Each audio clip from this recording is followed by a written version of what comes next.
Hi ಎಲ್ಲರಿಗೂ ನೀವೆಲ್ಲ ನಾವು ಹೋದ ವಿಡಿಯೋ ಒಳಗೆ ಧರ್ಮಸ್ಥಳ ಹೋಗಿದ್ದು ನೋಡಿರಿ. ಈಗ ನೆಕ್ಸ್ಟ್ ನಾವು ಎಲ್ಲಿ ಹೊಂಟೇವಿ ನೋಡೋಣ ಬರ್ರಿ. ನೋಡ್ರಿ ನಾವು ಧರ್ಮಸ್ಥಳ ಒಳಗೆ ರೂಮ್ ಮಾಡಿದ್ದು ಶ್ರೀರಾಮ್ ರೆಸಿಡೆನ್ಸಿ ಅಂತ ಹೇಳಿ.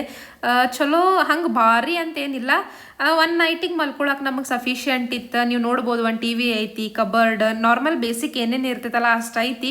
ಹಂಗೆ ಲಕ್ಸುರಿಯಸ್ ಅಂತ ಏನಿಲ್ಲ, ಬಟ್ ನಮಗೆ ಇದ ಸಿಕ್ಕಿತ್ತು, ಹಂಗಾಗಿ ಇಲ್ಲೇ ಸ್ಟೇ ಮಾಡಿದ್ವಿ. ಈಗ ನಾವು ನೆಕ್ಸ್ಟ್ ಹೊಂಟಿರೋದು ನೋಡ್ರಿ ಚಾರ್ಮಡಿ ಘಾಟ್ಸ್ ಮೇಲೆ. ಬೆಳಗ್ಗೆ 6 ಗಂಟೆಗೆ ನಾವು ಬಿಟ್ಟಿದ್ವಿ, ಹಾಗಾಗಿ ನಾನು ಜಾಸ್ತಿ ವ್ಲಾಗ್ ಏನು ಮಾಡಲಿಲ್ಲ. ಯಾಕಂದ್ರೆ ಬೆಳಗ್ಗೆನೇ ಇತ್ತು. ಆಮೇಲೆ ರೋಡ್ಸ್ ಅಷ್ಟು ಸರಿ ಇಲ್ಲಿ ಅಂದ್ರೆ ಹೆಂಗೆ ಸ್ವಲ್ಪ ಕೇರ್ಫುಲ್ ಆಗಿರ್ಬೇಕು. ಹೈಟ್ ಮೇಲೆ ಇರ್ತೈತಲ್ಲ, ಭಾಳ ಮಂಗ್ಯಾನಾಟ ಮಾಡ್ಕೊತ ವಿಡಿಯೋ ಮಾಡಿದ್ನಿ, ಅದನ್ನು ಮಾಡಿದ್ನಿ, ಎಲ್ಲ ಮಾಡಕ್ಕೆ ನನಗೆ ಇಂಟ್ರೆಸ್ಟ್ ಇದ್ದಿದ್ದಿಲ್ಲ. ಯಾಕಂತಂದ್ರೆ ನಾವು ಫಸ್ಟ್ ಟೈಮ್ ಹಿಂಗೆ ಚಾರ್ಮಡಿ ಘಾಟ್ಸ್, ಆಗುಂಬೆ ಘಾಟ್ಸ್ ಅಲ್ಲೆಲ್ಲ ಹೊಂಟಿದ್ವಿ ಕೇರ್ಫುಲ್ ಆಗಿನ ಹೋಗೋನು ಅಂತ ಹೇಳಿ ಸ್ವಲ್ಪ ಅಷ್ಟೇ ವಿಡಿಯೋ ಮಾಡೇನಿ. ಆಮೇಲೆ ನೋಡ್ಬೋದು ನೀವು, ಬೆಳಗ್ಗೆ ಭಾಳ ಲಘು ಹೊಂಟಿದ್ರಂಗೆ ನಾವು ಅಷ್ಟು ಗಾಡಿನೂ ಇಲ್ಲ ಇದ್ದು. ಆಮೇಲೆ ರಗಡ್ ಗಾಡಿ ಬಂದು ಕರೆ ನಾವು ಜಲ್ದಿನ ಹೊಂಟಿದ್ವಿ. ಯಾಕಂದ್ರೆ ನಮಗೆ ಜಲ್ದಿ ಪಾಸ್ ಆಗೋದಿತ್ತು ಘಾಟ್ ಸೆಕ್ಷನ್. ಯಾಕಂದ್ರೆ ಭಾಳ ಟ್ರಾಫಿಕ್ ಆತಂದ್ರೆ ಹೊಡ್ಯಾಕೆ ಪ್ರಾಬ್ಲಮ್ ಆಗಬಾರ್ದಲ್ಲ, ಹಾಗಾಗಿ ಸ್ವಲ್ಪ ಜಲ್ದಿ ಘಾಟ್ ಸೆಕ್ಷನ್ ಪಾಸ್ ಆಗಿ ಆಮೇಲೆ ಮುಂದಿನ ಗುಡಿಗಳ ಒಳಗೂ ಜಲ್ದಿ ದರ್ಶನ ಆಕೈತೆ ಅಂತ ಹೇಳಿ ಆನ್ ದ ವೇನೆ ನೋಡ್ರಿ ನಾನು ಸ್ವಲ್ಪ ವಿಡಿಯೋ ಮಾಡ್ಕೊಂಡೇನಿ. ಆಮೇಲೆ ನಿಮಗೆ ಇನ್ನೊಂದು ಏನು ಹೇಳ್ತೇನಪ್ಪ ಅಂತಂದ್ರೆ, ಈ ರೋಡ್ಸ್ ಒಳಗೆ ಹೋಗುವಾಗ ಭಾಳ ಕೇರ್ಫುಲ್ ಆಗಿ ಹೋಗ್ರಿ. ಒಮ್ಮೆ ದೊಡ್ಡ ಗಾಡಿ ಮೈ ಮೇಲೆ ಬಂದಂಗೆ ಬರ್ತಾವ. ಆಮೇಲೆ ಟರ್ನ್ ತಗೊಳ್ಳುವಾಗದು ಸ್ವಲ್ಪ ಹಾರ್ನ್ ಹೊಡೀರಿ. ಹಿಂಗೆಲ್ಲ ಕೇರ್ಫುಲ್ ಆಗಿ ನೀವು ಹೋದ್ರಿ ಅಂದ್ರೆ ಏನು ಪ್ರಾಬ್ಲಮ್ ಆಗಂಗಿಲ್ಲ. ಸ್ವಲ್ಪ ಸ್ಲೋನ ಹೋಗ್ರಿ, ಏನು ಪ್ರಾಬ್ಲಮ್ ಆಗಂಗಿಲ್ಲ. ನಾವು ಜಲ್ದಿ ಬಿಟ್ಟೇವಂತ ಹೇಳಿದ್ನೆಲ್ಲ ನಿಮಗೆ. ಈಗ ನೋಡ್ರಿ ಸಣ್ಣಗೆ ಸನ್ರೈಸ್ ಆಗಾಕತ್ತೈತಿ. ಸ್ವಲ್ಪ ಹೊತ್ತು ನಾವು ಇಲ್ಲೇ ಸೈಡ್ ನಿಂತ್ವಿ. ಯಾಕಪ್ಪ ಅಂತಂದ್ರೆ ಫೋಟೋಸ್ ಎಲ್ಲ ತಗೊಳಕಂತ ಹೇಳಿ. ಆಮೇಲೆ ನೋಡ್ಬೋದು ನೀವು ನೇಚರ್ ಎಷ್ಟು ಚಂದ ಐತೆ ಅಂತ ಹೇಳಿ. ಇದು ಯಾವ ರೋಡಪ್ಪ ಅಂತಂದ್ರೆ ಹೊರನಾಡು ಹೋಗೋ ರೋಡ್ ನೋಡ್ರಿ. ಇದು ಧರ್ಮಸ್ಥಳದಿಂದ ಹೊರನಾಡಿಗೆ ಹೋಗ್ಬೇಕಂದ್ರೆ ನೀವು ಚಾರ್ಮುಂಡಿ ಘಾಟ್ಸ್ ಥ್ರೂನ ಹೋಗಬೇಕು. ಹಾಗಾಗಿ ಅಲ್ಲೇ ಒಂದು ಸ್ವಲ್ಪ ನಿಂತು ವಿಡಿಯೋಸ್ ಎಲ್ಲ ಮಾಡಿ ಫೋಟೋಸ್ ಎಲ್ಲ ತಕ್ಕೊಂಡ್ವಿ ನೋಡ್ರಿ. ಸ್ವಲ್ಪ ವಿಡಿಯೋಸ್ ಫೋಟೋಸ್ ನಾನು ಇನ್ಸ್ಟಾಗ್ರಾಮ್ನಾಗ ರೀಲ್ಸ್ ಥ್ರೂ ಪೋಸ್ಟ್ ಮಾಡೀನಿ. ಯಾರು ನೋಡಿಲ್ಲ ಅಂದರೆ ಈಗ ಹೋಗಿ ನೋಡ್ಕೊಂಬರ್ರಿ. ಧರ್ಮಸ್ಥಳದಿಂದ ಹೊರನಾಡು ಹೋಗಾಕ 3 ತಾಸು ಇಲ್ಲ 4 ತಾಸು ಬೇಕಾಕೈತಿ ನೋಡ್ರಿ. ನಿಮ್ದು ಸ್ಪೀಡ್ ಭಾಳ ಹೋದ್ರಿ ಅಂದ್ರೆ ನೀವು 3 ತಾಸನಾಗ ಮುಟ್ಬಿಡ್ತೀರಿ. ಒಂದು ಸ್ವಲ್ಪ ಅಲ್ಲೇ ಇಲ್ಲೇ ನಿಂತ್ಕೊಂತ ಹೋದ್ರಿ ಅಂದ್ರೆ 4 ತಾಸು ಅದು ಬೇಕಾಕೈತಿ. ರೋಡ್ಸ್ ಅಂತೂ ಭಾರಿ ಚಂದ ಅದಾವ. ಆಮೇಲೆ ನಡಕನ ಗುಡಿ ಅದು ಅದಾವ. ಆಮೇಲೆ ನಡಕ ವಾಟರ್ ಫಾಲ್ಸ್ ಇರ್ತೈತಿ. ಚಲೋ ಐತಿ ನೋಡ್ರಿ. ರೋಡ್ ಜರ್ನಿ ಲೈಕ್ ಮಾಡೋರಂದ್ರೆ ಅವ್ರಿಗೆ ಭಾಳ ಸೇರ್ತೈತಿ. ನೀವು ಯಾವುದೇ ಟೂರಿಸ್ಟ್ ಪ್ಲೇಸಿಗೆ ಹೋಗ್ರಿ, ಮುಂಜಾನೆ ಜಲ್ದಿನ ರೂಮಿಂದ ನೀವು ಹೊರಗೆ ಬಿದ್ರಿಪ್ಪ, ಜಲ್ದಿನ ದರ್ಶನಕ್ಕದು ಹೋಗ್ರಿ ಅಂದ್ರೆ ಎಲ್ಲೂ ನಿಮಗೆ ಪ್ರಾಬ್ಲಮ್ ಆಗಂಗಿಲ್ಲ. ಲಘು ಆಗಿಬಿಡ್ತೈತಿ.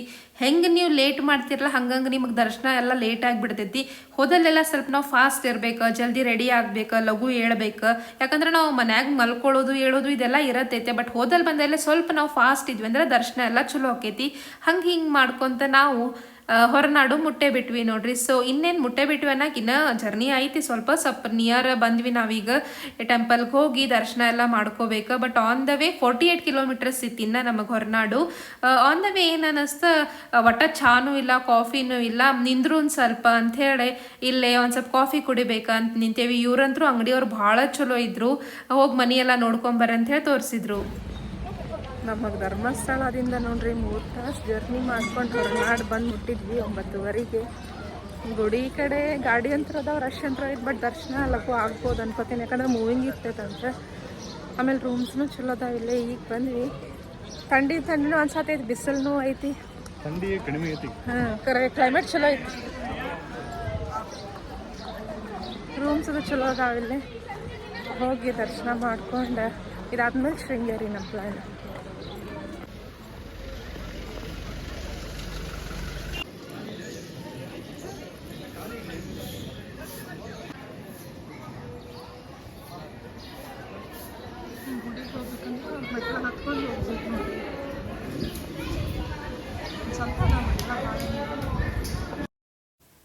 ನಾವೀಗ ಇಲ್ಲಿ ಬಂದು ಕ್ಯೂ ಒಳಗೆ ನಿಂತ್ವಿ ನೋಡ್ರಿ. ನಾವು ಬರೋಬ್ಬರಿ ಪೂಜಾ ಮತ್ತು ಆರತಿ ಟೈಮಿಗೆ ಬಂದ್ವಿ. ಆ ಟೈಮಿಗೆ 1 ತಾಸು ಬಂದಿರ್ತೈತಿ. ಟೆಂಪಲ್ ಒಳಗೆ ಯಾರಿಗೂ ಅಲಾವ್ ಇರಂಗಿಲ್ಲಲ್ಲ, ಹಾಗಾಗಿ ನಮಗೆ ಕ್ಯೂ ಒಳಗೆ ನಿಲ್ಬೇಕಾಗತ್ತೆ. ಅಕಸ್ಮಾತ್ ನಾವು ಇನ್ನೂ ಅರ್ಧ ತಾಸು ಲಘು ಬಂದಿದ್ವಿ ಅಂದ್ರೆ ಜಲ್ದಿ ದರ್ಶನ ಆಗಿಬಿಡ್ತೈತಿ ನಮಗೆ. ಈಗೂ ನೋಡ್ರಿ ನಮಗೆ ಆರತಿಯ ಟೈಮಿಗೆ ನಿಂತೇವೆ, ಏನು ಕೆಟ್ಟಲ್ಲ, ಹಾಗಾಗಿ ದರ್ಶನ ಮಾಡ್ಕೊಳ್ಳೋದು ಅಂಥೇಳಿ ನಾವು ಲೈನ್ ಒಳಗೆ ನಿಂತ್ವಿ. ಇಲ್ಲಿ ಹಿಂಗೆ ಸ್ಕ್ರೀನ್ನಾಗ ಡಿಸ್ಪ್ಲೇನೂ ಹಾಕಿರ್ತೈತಿ ಒಳಗೆ ದೇವಿದ ಅಲಂಕಾರ ಏನು ಮಾಡ್ಯಾರ ಅಂಥೇಳಿ. ಆಮೇಲೆ ಲೈನನ್ನು ದೊಡ್ಡದಿತ್ತು. ಸ್ಟಾರ್ಟಿಂಗ್ ಸ್ವಲ್ಪ ಮೂವಿಂಗ್ ಇದ್ದಿದ್ದಿಲ್ಲ, ಆಮೇಲೆ ಮೂವಿಂಗ್ ಅನ್ನಿಸ್ತು. ಆಮೇಲೆ ಇಲ್ಲಿ ಸೇವಾ ಕೌಂಟ್ರ್ ಐತಿ. ನೀವೇನಾರು ಸೇವೆ ಕೊಡೋದಿತ್ತಂದ್ರೆ ಇಲ್ಲೇ ನೀವು ಟೋಕನ್ ತೊಗೋಬೇಕು. ಒಳಗೆ ವಿಡಿಯೋ ಅಲಾವಿಲ್ಲ ನೋಡ್ರಿ ಗುಡಿ ಒಳಗೆ. ಹಾಗಾಗಿ ಇಲ್ಲೇ ಸ್ಕ್ರೀನ್ ಒಳಗೆ ಏನು ಬರತೈತಿ ದೇವಿ ಫೋಟೋ ಅದನ್ನು ಇಲ್ಲೇ ತೋರ್ಸೇನಿ.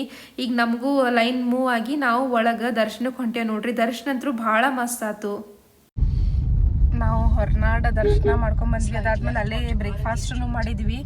ಆ ಬ್ರೇಕ್ಫಾಸ್ಟ್ ಮಾಡಿ ಅರ್ಜೆಂಟ್ಲಿನ ನಾವು ಗಾಡಿ ತೊಗೊಂಡು ಈಗ ಶೃಂಗೇರಿ ಕಡೆ ಹೊಂಟೇವಿ. ಆಲ್ರೆಡಿ ರೀಚ್ ಆದ್ವಿ ನಾವೀಗ ಶೃಂಗೇರಿಗೆ. ಇಷ್ಟ ತನಕ ವಿಡಿಯೋ ಮಾಡಿಲ್ಲ, ಯಾಕಂದ್ರೆ ಅದು ರೋಡ್ ಒಂದು ಸ್ವಲ್ಪ ಚಲೋ ಇದ್ದಿದ್ದಿಲ್ಲ. ನಂಗೆ ನಮ್ಮ ಮನೆ ಆಗತ್ತಿತ್ತು ಅಂತ ಹೇಳಿ ಮಾಡ್ಕೊಂಡ್ಬಿಟ್ಟಿದ್ನಿ. ಈಗ ನೋಡ್ರಿ ಶೃಂಗೇರಿ ರೀಚ್ ಆದ್ವಿ ನಾವು. ಆ್ಯಕ್ಚುಲಿ ಹೇಳ್ಬೇಕು ನಿಮಗೆ ಏನಂತಂದ್ರೆ ಶೃಂಗೇರಿ ಬರ್ಬೇಕಾದ್ರೆ 2 ರೂಟ್ ಅದಾವ. ಒಂದು ರೂಟ್ ಅಷ್ಟೇ ಚಲೋ ಐತಿ, ಇನ್ನೊಂದು ರೋಡ್ ಭಾಳ ಕೆಟ್ಟ ಐತಿ. ಸೊ ನೋಡ್ಕೊಂಡು ಬರ್ರಿ. ಶೃಂಗೇರಿ ಒಳಗೆ ನೋಡ್ಬೇಕು, ಈಗ ಗದ್ದಲಿರಬಾರ್ದು. ಅಲ್ಲಿ ನಾವು 1 ತಾಸು ಲೈನ್ ಒಳಗೆ ನಿಂತಿದ್ವಿ. ಹೊರನಾರ್ ಒಳಗೆ ಭಾಳ ಏನು ಇದ್ದಿದ್ದಿಲ್ಲ ರಶ್. ಕರೆಕ್ಟ್ ಪೂಜಾ ಟೈಮಿಗೆ ಹೋಗಿದ್ವಿ, ಹಾಗಾಗಿ ಬಂದಿತ್ತು. ಇಲ್ಲಾಂದ್ರೆ ಅದು ಜಲ್ದಿನ ಆಗ್ತಿತ್ತು. ಬಟ್ ಈಗ 1 ತಾಸು ನಾವು ಅಲ್ಲಿ ನಿಂತ್ವಿ ಲೈನ್ ಒಳಗೆ. ಈಗ ಶೃಂಗೇರಿ ಒಳಗೆ ನೋಡ್ಬೇಕು ಗದ್ದಲಿರ್ತೈತಿಲ್ಲ. ಆಮೇಲೆ 2 ಗಂಟೆಗೆ ಅಂದ್ರೆ ಬಂದ್ ಮಾಡ್ತಾರೆ. ಈಗ 1:15 ಆಗೈತಿ. ಲಘು ನಮ್ಮದು ದರ್ಶನ ಆದ್ರೆ ಚಲೋ ಆಗ್ತೈತಿ. ಎಷ್ಟು ಚಂದ ಐತಲ್ರಿ ಗುಡಿ ಗೋಪುರ. ಗುಡಿನೂ ಒಳಗೆ ಮಸ್ತ್ ಐತಿ. ನಾ ಇಲ್ಲೇ ಸಣ್ಣಕ್ಕಿದ್ದಾಗ ಅದು ಹೋಗೇನಿ, ಬಟ್ ಈಗ ರೀಸೆಂಟ್ಲಿ ಏನು ಹೋಗಿದ್ದಿಲ್ಲ. ಈ ಗುಡಿನೂ ಮಸ್ತ್ ಐತಿ. ಆಮೇಲೆ ರಶ್ ಹಂಗೇನು ಇದ್ದಿದ್ದಿಲ್ಲ. ಹಾಗಾಗಿ ನಾವೀಗ ಹೊಂಟೇವೆ ನೋಡ್ರಿ ಮೇನ್ ಗುಡಿ ಶ್ರೀ ವಿದ್ಯಾಶಂಕರ ದೇವಸ್ಥಾನ. ಅಲ್ಲೆಲ್ಲ ನಮಸ್ಕಾರದು ಮಾಡ್ಕೊಂಬಂದು ನಾವೀಗ ಪ್ರಸಾದದ ಕಡೆ ಹೊಂಟೇವಿ. ಗುಡಿಗೆ ಹೋಗಿ ಒಂದ್ಮೇಲೆ ಪ್ರಸಾದ ಮಾಡ್ಕೊಂಬರತ್ತೇವಲ್ಲ, ಹಾಗಾಗಿ ನಾವೀಗ ಫಸ್ಟ್ ಪ್ರಸಾದ ಕಡೆ ಹೋದ್ವಿ. ಆಮೇಲೆ ಇಲ್ಲೆಲ್ಲ ಎಷ್ಟು ಮೇಂಟೈನ್ ಮಾಡ್ತಾರ್ರಿ, ಬಂದವರಿಗೆಲ್ಲ ಕುಂದುರ್ಸೆ ನೀರು ಸದ್ಯಕ್ಕೆ ಹಿಡ್ಕೊಂಡು ಎಲ್ಲ ಹಿಂಗೆ ತಾಟ್ನಾಗ ನೀಡ್ತಾರೆ. ಸಜ್ಜಿಕಟ್ಟು ಐತಿ ನೋಡ್ರಿ ಪ್ರಸಾದ. ಅದಾದ್ಮೇಲೆ ಅನ್ನ ಸಾರು ಐತೆ. ಪ್ರಸಾದದು ಇಲ್ಲಿ ಮಾಡ್ಕೊಂಡು ಮತ್ತು ಗುಡಿ ಕಡೆನ ಬಂದ್ವಿ ನಾವು. ಇಲ್ಲಿ ಹುಡುಗರದು ಅಕ್ಷರಾಭ್ಯಾಸದ, ಆಮೇಲೆ ಹಿಂಗೇನೋ ಬರೆಯೋದದು ಮಾಡ್ಕೊಂತ ಕುಂತಿದ್ರು. ಆಮೇಲೆ ಇನ್ನೊಂದು ಗುಡಿ ಇಲ್ಲೇನು ನೋಡಕತ್ತಿರಲ್ಲ, ಶ್ರೀ ಶಾರದಾಂಬಾ ಸನ್ನಿಧಿ ಅಂತ ಹೇಳಿ. ಇಲ್ಲೇ ಸ್ವಲ್ಪ ಡ್ರೆಸ್ ರಿಸ್ಟ್ರಿಕ್ಷನ್ ಐತಿ, ಅಂದ್ರೆ ಕಂಪಲ್ಸರಿ ವೇಲ್ ಇರ್ಬೇಕು. ಹಾಗಾಗಿ ನೀವು ಚೂಡಿ ಹಾಕೊಂಡು ಹೋಗ್ರಿ, ಅಂದ್ರೆ ನಿಮಗೆ ದರ್ಶನ ಆಕೈತಿ. ಅದಾದ್ಮೇಲೆ ಇಲ್ಲಿ ನದಿ ಐತಿ, ಆಮೇಲೆ ಮೀನುಗಳನ್ನು ಅದಾವ ನೋಡ್ರಿ. ಇಲ್ಲೆಲ್ಲ ನಾವು ನೋಡ್ಕೊಂಡು ಈಗ ನಾವು ನೆಕ್ಸ್ಟ್ ಹೊಂಟಿರೋದು ಉಡುಪಿ ಕಡೆ. ನಮಗೆ ಉಡುಪಿ ಸ್ವಲ್ಪ ಸಮೀಪ ಅನ್ನಿಸ್ತು ಅಲ್ಲಿಂದ, ಹಾಗಾಗಿ ನಾವು ಉಡುಪಿಗೆ ಹೊಂಟೇವಿ. ಉಡುಪಿಗೆ ಹೋಗ್ಬೇಕಂದ್ರೆ ಅದು ಶೃಂಗೇರಿ ಮೇಲಿಂದ ಹೋಗ್ಬೇಕಂದ್ರೆ ನೀವು ಆಗುಂಬೆ ಘಾಟ್ಸ್ ಥ್ರೂನ ಹೋಗಬೇಕು. ಈಗ ಆಗುಂಬೆ ಘಾಟ್ಸಿಂದ ಹೊಂಟೇವು ನೋಡ್ರಿ ನಾವು. ಇದು ರೋಡ್ ಏನು ಈಸಿ ಇಲ್ಲ, ತೆಳಗೆ ಇಳಿಸಾಕತ್ತಿದ್ವಿ ನಾವು. ಆಮೇಲೆ ಹೆಂಗೆ ಇಲ್ಲಿ ಟ್ರಾಫಿಕ್ ಇತ್ತು, ಹಂಗಾಗಿ ಏನೂ ಪ್ರಾಬ್ಲಮ್ ಆಗಲಿಲ್ಲ ನೋಡ್ರಿ. ಆಮೇಲೆ ನೋಡ್ಬೋದು ನೀವು ಎಷ್ಟು ಡೌನಲ್ಲಿ ಐತೆ ಅಂತ ಹೇಳಿ. ಚಲೋ ಅನ್ನಿಸ್ತು ನಮಗಂತರೂ. ರೋಡ್ ಎಂಜಾಯ್ ಮಾಡಿದ್ವಿ.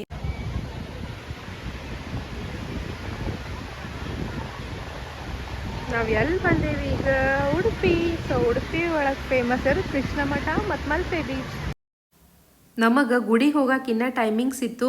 ಇನ್ನು ಬೀಚ್ ಕಡೆ ಅಂದ್ರೆ ಕತ್ಲಾಗ್ಬಿಡ್ತೈತೆ ಅಂತ ಹೇಳಿ ಸನ್ಸೆಟ್ ಟೈಮಿಗೆ ಇಲ್ಲಿ ಬಂದ್ವಿ ನೋಡ್ರಿ. ವಾವ್, ಎಷ್ಟು ಚಂದ ಸನ್ಸೆಟ್ ಆಗಾಕತ್ತೈತಿ. ಆಮೇಲೆ ನೀರು ನೋಡ್ಬೋದು ನೀವು, ಎಷ್ಟು ಚಂದ ಅನ್ಸಾಕತ್ತೈತಿ. ನನಗಂತೂ ಹಿಂಗೆ ಬೀಚ್ ಕಡೆ ಹೋಗಿ ನಿಲ್ಲೋದು, ಆಟ ಆಡೋದು ಅಂದರೆ ನಂಗೆ ಪರ್ಸ್ನಲಿ ಸೇರ್ತೈತಿ ನೋಡ್ರಿ. ಆಮೇಲೆ ನನ್ನ ಹಸ್ಬೆಂಡ್ಗೂ ಸೇರ್ತೈತಿ. ಸೊ ಅಲ್ಲಿ ಹೋಗಿ ನಾವು ಸ್ವಲ್ಪ ಹೊತ್ತು ಎಂಜಾಯ್ ಮಾಡಿ ಅದಾದಮೇಲೆ ಕೃಷ್ಣ ಮಠಕ್ಕೆ ಹೊಂಟ್ವಿ ನೋಡ್ರಿ. ಇಲ್ಲಿ ಭಯಂಕರ ಗದ್ಲಿತ್ತು. ಆಮೇಲೆ ಇಲ್ಲಿ ಏನೋ ಪ್ರೋಗ್ರಾಮ್ನೂ ಇತ್ತು, ಹಾಗಾಗಿ ಸ್ವಲ್ಪ ರಶ್ ಜಾಸ್ತಿನೇ ಇತ್ತು. ಹಾಗಾಗಿ ನಮಗೆ ಸ್ವಲ್ಪ ಇಲ್ಲಿ ಒಳಗೆ ವಿಡಿಯೋ ಮಾಡ್ಕೊಳಕೋದು ಏನು ನನಗೆ ಕನ್ವೀನಿಯೆಂಟ್ ಆಗಲಿಲ್ಲ, ಯಾಕಂದ್ರೆ ಭಾಳ ಗದ್ಲಿತ್ತು. ಫಸ್ಟ್ ದರ್ಶನ ಆಗೋದು ಇಂಪಾರ್ಟೆಂಟ್ ಇತ್ತು, ಹಾಗಾಗಿ ನಾವು ಫಾಸ್ಟ್ ದರ್ಶನಕ್ಕೆ ಹೋದ್ವಿ. ಅಲ್ಲಿ ಹೋಗಾಕೂ ಸ್ವಲ್ಪ ಗರ್ದಿ ಆತು ನಮಗೆ. ಹಿಂಗಾಗಿ ಒಟ್ಟು ದರ್ಶನ ಚಲೋ ತಂಗ 15 ಮಿನಿಟ್ಸ್ನಾಗ ಆತು. ಅಲ್ಲಿಂದ ದರ್ಶನ ಎಲ್ಲ ಮಾಡಿಕೊಂಡು ನಾವು ನೆಕ್ಸ್ಟ್ ಮತ್ತೆ ಹೋಗಿದ್ದನ ನಮ್ಮ ರೂಮಿಗೆ ಹೋಗಿ ಮಲ್ಕೊಂಡ್ವಿ. ನೆಕ್ಸ್ಟ್ ಏನೇನು ಮಾಡೇವಿ ಅಂತೇಳಿ ನಿಮಗೆ ಗೊತ್ತಾಗಬೇಕಂದ್ರೆ ನನ್ನ ಚಾನಲ್ಗೆ ಸಬ್ಸ್ಕ್ರೈಬ್ ಮಾಡಿರಿ. ನೆಕ್ಸ್ಟ್ ವಿಡಿಯೋದಾಗ ನೋಡುವಂತೀರಿ. ಇನ್ನೂ ಯಾರು ಸಬ್ಸ್ಕ್ರೈಬ್ ಮಾಡಿಲ್ಲ ಈಗ ಮಾಡ್ಕೊಂಬಿಡ್ರಿ ಮತ್ತು ಲಗುನ. Thank you.